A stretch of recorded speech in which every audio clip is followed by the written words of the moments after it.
Welcome to the Saturday preview show here on PLZ Soccer's YouTube channel, joined with Tam and Ruffy as always. Let's get right into it then. The early kick-off today, it's Ross County against Rangers. Tam, Rangers gave a good account of themselves against PSV midweek. What was your thoughts? Yeah, they did. I thought PSV in spells dominated the game, possession, but I thought Rangers, probably the best I've seen them second half. I thought they played really well second half. Scored 2 great goals, and listen, if there's no tiredness in the legs, they should go up with Ross County and deal with them comfortably. But Ross County started the season well, scoring a lot of goals. So that's a tricky game for Rangers. Definitely. Ruffy, Ross County, what threats do they have that Rangers will need to watch out for? Well, I think up front they'll cause problems. You know, they'll get big boy up there scored a goals. Gordon White and Brophy come on last week as well. He contributed. So no, I think they've got enough up front, you know, to give Rangers some problems. But Rangers are still too strong for them. Yeah. You know, even the reserves, if he rests a few, which I think he will, you know, if he's going over there midweek. But I think the Rangers are still too much, and I'm going to go Rangers to win 2-0. 2-0. Tam? I'll go for 2-1. 2-1, right, okay. Then later on, we've got Celtic and St Johnstone. More bad news for Celtic after their cup defeat last weekend. Brendan Rodgers running low on defenders, and it looks like he will be for a couple of weeks. Yeah, it's Carter Vickers and is it Naroki, the Polish lad, both out for a couple of months. Big blow for Celtic. Hasn't been a great start for Brendan. He looks a bit flat for me at the minute. Okay. I don't know if he's been sold a dream at Celtic, and it's not quite came to fruition. They're getting linked with players, guys at Wolves and teams like that. I don't see how Celtic can pay their wages, so I think it looks a wee bit flat at the minute. I don't see them having any problems with a really poor St Johnstone team, but Celtic need to strengthen that squad and quickly before that big game against Rangers. I was going to say that is a big concern, Ruffy, with that trip to Ibrox luring closer to us. Yeah, that's why he's out. They're saying, you know, we're active behind the scenes. They will bring a couple of centre-halves in, or even one centre-half in. But as far as tomorrow's concerned, they could play Maeda and Abada at centre-half and they'll still win the game. Right, okay, and in terms of a St Johnstone point of view, to hold back, Ruffy, what's not clicking at Perth for you? Is it the players' attitudes? Are they not playing for the manager? What's going on? I don't know. I just they're lacking in confidence. You know, they made a couple of wins, but they're not going to get it at the weekend. I don't think they've got a proven goal scorer, which always helps if you get somebody who's chipping in with a goal or two. So, you know, I think they're going to have a troubled season unless they bring in 2 or 3 players before the window shuts. What are you going for? Celtic 3-0. 3-0, Sam? 3-0 as well. That brings us to Hibs and Livingston. A tough defeat for Hibs at the hands of Aston Villa, Tam, midweek. First 10-15 minutes though, I thought they were having a bit of a go. They were, yeah. Until Aston Villa slipped into second gear and stayed in that second gear for the rest of the game. Listen, I don't think any of the most ardent Hibs fan expected Hibs to get a result. When you look at the difference in budget, you know, it's incredible really. The gap between the top 7 or 8 in England and the rest, all the clubs in Scotland is huge. We've seen that with Liverpool last season against Rangers. So, listen, I think it was expected. Hibs fans were a wee bit disappointed with the goals they lost. A couple of them for set pieces and crosses, but when you're 6'3" and you're getting balls whipped in with quality, it's difficult to defend against. So, this is a bigger game for Hibs. This is now a big game for Lee Johnson. I feel as if I'm saying it every week. Yeah. He needs to park Europe now. They're out of Europe. They've obviously got a game next week, but this is massive for him. They're bottom of the league with 2 defeats out of 2, and he can't afford to make it 3 out of 3, or he's under massive pressure. Livingston will fancy their chances. I think Hibs will scrape a win, but I think it's going to be very, very tight, 2-1. Well, I was just going to say that, Ruffy, Livingston will fancy their chances, because when you look at Hibs' upcoming fixtures, they've got Villa next week, Livingston this weekend, Villa next week, they're away to Pittodrie and then away to Rugby Park as well. So the points have to come from somewhere. Yeah, they need to come from home. You know, we said that last year. They need to start winning not all their home games, but the majority of their home games, and they haven't been doing that. I think the manager's sort of hung himself a wee bit using that comparison of money. We all know there's a vast comparison of money there, but is he going to use it at Livingston tomorrow? Because their bonus, their budget's miles ahead of Livingston, so that can backfire on you. Yeah. You know, somebody could throw that at you. Well, you should be beating Livingston quite easily. What are you going for? I'm going to go to win 2-1. Just 2-1 as well, right then. Motherwell and Kilmarnock. Mika Beireth been on the sidelines for 3 months due to a knee injury. Can you remember a bad injury that you had in your own career or that you might have caused? I'll give you 2. So I broke the boy Parrott. It was at Hamilton. I think I know Parrott. who this is. The boy Parrott that was at Hamilton broke his foot. I think I kind of caught him on the top of the foot, and then when I was at Hibs, we were playing at Dens Park, and an Italian defender came in and broke my ankle, and the physio came on and my bone was popping out my sock. Dear. I was out for 7 months, so that was a bad one for me, and then obviously I just broke the boy's leg, Parrot. Right. Oh, Ruffy?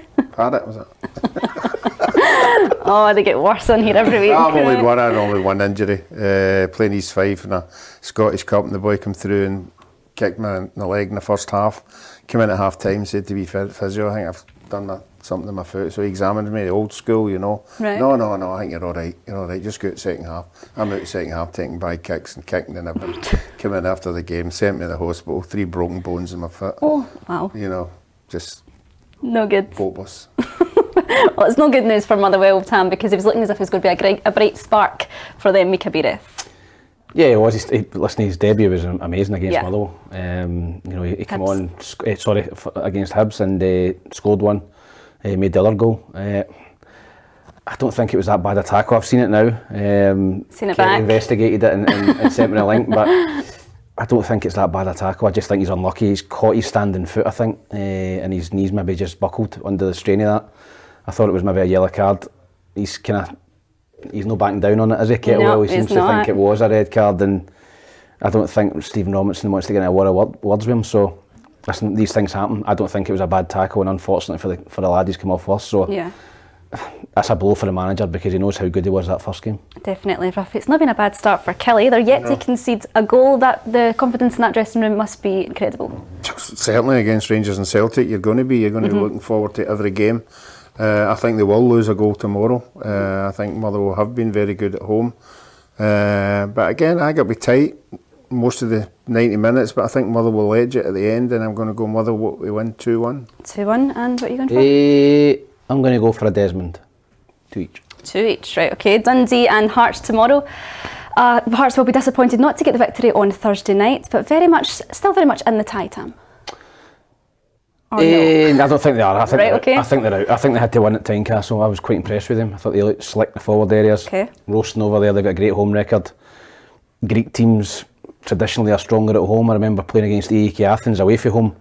They beat us 2-0 and I thought, what a team, by the way, we have no chance at home, and then we absolutely battered them at home. We won 3-2, we could have knocked them out. So I think they're going to find it difficult over there. So I think they're out, and they need to concentrate on league business. But I think they're certainly capable of going to Dundee and getting a win. Yeah, well, Tony Docherty has says that confidence and belief is key in this tie, and they have the home advantage as well, Ruffy. Yeah, he's right in these two things that you've just said there. You know, but I'm like Tam. I think Hearts have certainly got better players in them. I don't think they'll be too disappointed by the performance, although they got beat. Dundee, for me, are one of the teams that are going to be in the bottom two most of the season, and I think Hearts will go up there as well and win. I've went Hearts 2-1. 2-1 and 1 each. 1 each. And finally we have St Mirren against Aberdeen. A great comeback from the Dons on Thursday, Ruffy. What can we expect to see from them this season? Well, we're starting talking about is the travelling going to, affect them? Yeah. And obviously I think they can go there. I think they'll put up a good show. They haven't got a tremendous record of going there and winning games, so I'm going to sit on the fence in this one, and I think it'll be 1 each. Right, okay. St Mirren, Tam, are they a side that can fly under the radar at times? Yeah, they are, particularly at home. I think they're very strong at home. Aberdeen, tough game. Watched them the other night. Excellent performance. I think he'll make changes. I think that is an enormous game for them coming up next midweek, and I think St Mirren I fancy St Mirren to beat them, so I'm going to go for 2-0 to St Mirren. 2-0 St Mirren. Then that brings us to our quiz. Hope you've been doing your homework. You know the rules by now. Now, what is the rules? Come on, rules, right. Shout it out. I think I should finish the question and then you shout it out. If you shout it out, the other player gets the point. How do we know when you finish the question? Because you'll know. Right, okay. What nationality is Celtic's latest signing, Gustav Lagerbielke? Swedish. Oh, yes. See, you jumped in there. Finished it? I finished there. Right. Oh. Who scored the second goal for Aberdeen on Thursday night? Devlin. It's quickened up the pace. Did they finish the question? Yes, that was finished. Yes. 1 each, right? Nearest answer wins to this one, right? What year did Celtic last fail to make it to the quarter-finals of the League Cup? What year did they last fail to make it? I'll give you a clue about 2007. Wrong. I'll go 12. 2013. Dougie Emery, last minute winner. Okay, we've got 2-1. Okay, I like that one. Yeah, that game, I'm a Morton fan. Question 4. Captain Conker is the mascot for which Premiership side? Kilmarnock. This is the decider. Because he's a squirrel! This is the decider. What colour is the lion on the Rangers club badge? Orange! Wrong. No! If you don't get this, Blue. it's red. That is shocking. It's a draw. There's no decider. Happy with a draw. He's just happy with a draw now. Such a defeatist attitude. We'll be back next week with some more Premiership action to look forward to. Hope you can join us then.